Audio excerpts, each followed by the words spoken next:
இதேவேளை அங்கீகரிக்கப்பட்ட ஆள் அடையாளத்தை உறுதிப்படுத்தக்கூடிய ஆவணங்களுடன் வாக்களிப்பு நிலையங்களுக்கு செல்லுமாறும் தேர்தல்கள் செயலகம் அனைத்து வாக்காளர்களிடமும் வேண்டுகோள் விடுத்துள்ளது. தேசிய அடையாள அட்டை, செல்லுபடியான சாரதி அனுமதி பத்திரம், செல்லுபடியான கடவுச்சீட்டு, வயோதிபர் அடையாள அட்டை, ஓய்வூதிய அடையாள அட்டை, மதகுருமாருக்கான அடையாள அட்டை மற்றும் தேர்தல்கள் செயலகத்தினால் விநியோகிக்கப்பட்ட தற்காலிக அடையாள ஆவணம் என்பன அங்கீகரிக்கப்பட்ட அடையாள ஆவணங்களாகும். இதேவேளை வாக்காளர்கள் தமக்கான வாக்காளர் அட்டைகளை வாக்குச்சாவடிகளுக்கு எடுத்துச் செல்வதன் மூலம் அங்குள்ள உத்தியோகஸ்தர்களின் கடமைகளை இலகுபடுத்த முடியும் எனவும் தேர்தல்கள் செயலகம் குறிப்பிட்டுள்ளது. 2014ஆம் ஆண்டுக்கான வாக்காளர் பெயர் பட்டியலுக்கு அமைய இம்முறை தேர்தல் நடைபெறுவதாக தேர்தல்கள் ஆணையாளர் மஹிந்த தேசப்பிரிய தெரிவிக்கின்றார். நிராகரிக்கப்படாத வகையில் தமது வாக்கினை பயன்படுத்துவது மிக முக்கியம் எனவும் அவர் கூறியுள்ளார். இந்த படிவத்தில் கட்சிகளின் பெயர்கள் மற்றும் சுயேட்சை குழுக்களின் தகவல்கள் வழங்கப்பட்டுள்ளன. இவை சின்னங்கள்.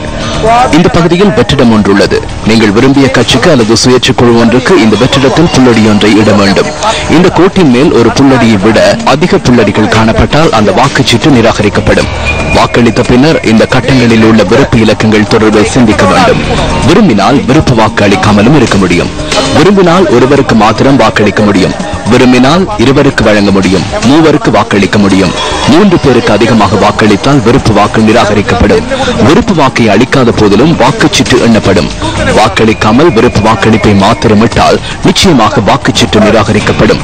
இந்த பகுதியில் சுயேட்சை குழுக்களை இனங்காண்பதற்கு கட்சிகளின் பெயர்களுக்கு கீழ் இலக்கங்கள் காணப்படுகின்றன. இந்த இலக்கங்களை விருப்பு இலக்கங்கள் என தவறாக எண்ண வேண்டாம். விருப்பு இலக்கங்கள் இந்த கட்டங்களிலேயே காணப்படுகின்றன.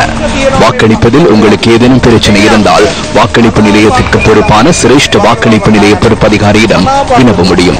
அவர் உங்களுக்கு தெளிவூட்டுவார். தேர்தல் சட்டங்களை மீறுகின்றவர்களுக்கு எதிராக கடும் சட்ட நடவடிக்கை எடுக்கப்படும் என தேர்தல்கள் ஆணையாளர் மஹிந்த தேசப்பிரிய தெரிவிக்கின்றார். வாக்களிப்பு நிலையங்களுக்கு அருகில் சிறு துண்டு பிரசுரங்களை வீச வேண்டிய அவசியம் கிடையாது. துண்டு பிரசுரங்களை விநியோகிக்கும் நபர்கள் போலீசாரினால் கைது செய்யப்பட்டு விளக்கமறியலில் வைக்கப்படுவார்கள்.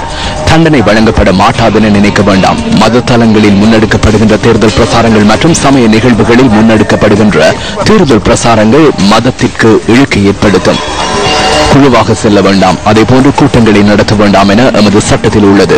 நிச்சயமாக பாராளுமன்ற உறுப்பினர் பதவியை இழப்பதற்கு நேரிடும். கள்ள வாக்கு போடுதல், உபசரித்தல், அழுத்தங்களை பிரயோகித்தல் மற்றும் லஞ்சம் வழங்கும் பட்சத்தில் வேட்பாளர் பட்டியலில் இருந்து நீக்கப்படுவார்.